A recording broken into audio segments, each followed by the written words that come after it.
नमस्कार मित्रांनो, आज आपण शिकणार आहे तू इस तरह से मेरी जिंदगी में शामिल है हे गाणं।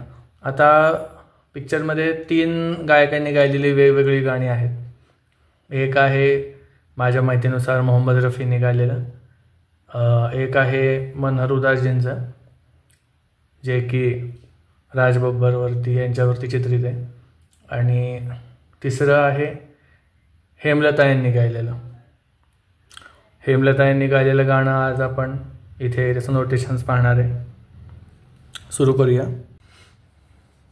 तर मित्रांनो, पहिल्यापासून तर गाण्याला सुरुवात करूया। शब्द आहे तू इस तरह। आता तू वरती सा आहे, इस तरह रे म पध पध, सा रे म पध पध। कसं गायचं? सा रे म पध। तू इस तरह, तू इस तरह, असं वेगवेगळ्या स्टाईलनं गायलंय। सा रे म पध पध प म रे, तू इस तरह से मेरे। अजून एक व्हरायटी केली आहे। काय केलंय?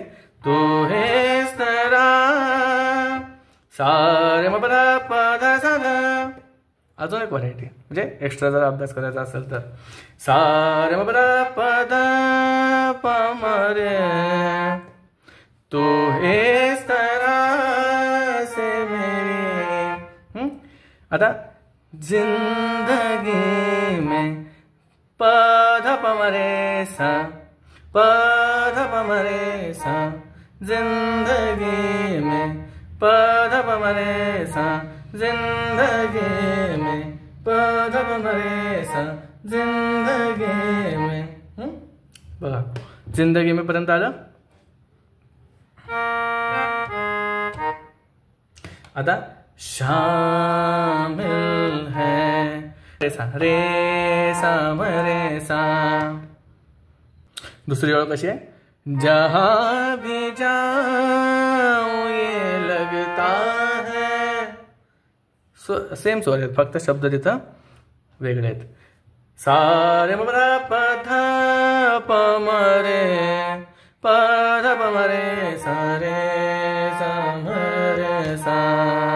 जहां भी जाऊं ये लगता है तेरी महफिल है, तू इस तरह। आता गाताना खुल्या गायनं गायलं तर तू इस तरह, इतकी पण ताकद लावायची नाहीये। तू इस तरह असं नकळत गायचंय, कारण लाईट म्युझिक आहे, क्लासिकल, डीप क्लासिकल नाहीये। तू इस तरह ही हरकत सहज माईकवर गाण्यासाठी किंवा वाजवण्यासाठी प्रॅक्टिस भरपूर करायला लागते। आता एवढी हरकत म्हणजे ही अवघड पटकन वाजवतोय मी, म्हणून मी इतकं दाखवत बसत नाही की मी कितीच्या रियाज केलाय, रे म पदासाठी मी किती काय काय केलंय, याला पण महत्त्व नाहीये। अशा गाण्यामधल्या ज्या गोष्टी असतात ना, अवघड गोष्टी गाण्यामध्ये सहज प्रेक्षकांसमोर मांडता आल्या पाहिजेत। ते खरं कलाकाराचं वैशिष्ट्य असतं।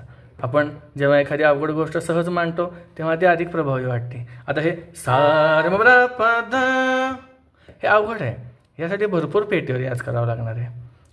तर 12 दिवसांसाठी आज मी हा होमवर्क देतोय। भरपूर प्रॅक्टिस करा सगळ्यांनी, आणि महत्त्वाच्या हरकत याच आहेत दुर्गा रागातल्या, की सा रे म पध पध। 12 दिवस काय, अगदी मी तर म्हणतो याला 1-2 वर्ष सुद्धा कमी पडतील, एवढी अवघड हरकत आहे, म्हणजे जे बेसिक पासून आहेत त्यांना। त्यामुळं प्रॅक्टिस भरपूर करत राहायला पाहिजे या गोष्टींचा। आणि दुर्गा राग हा अगदी सोपा राग आहे आणि महत्त्वाचा पण आहे आपल्याला।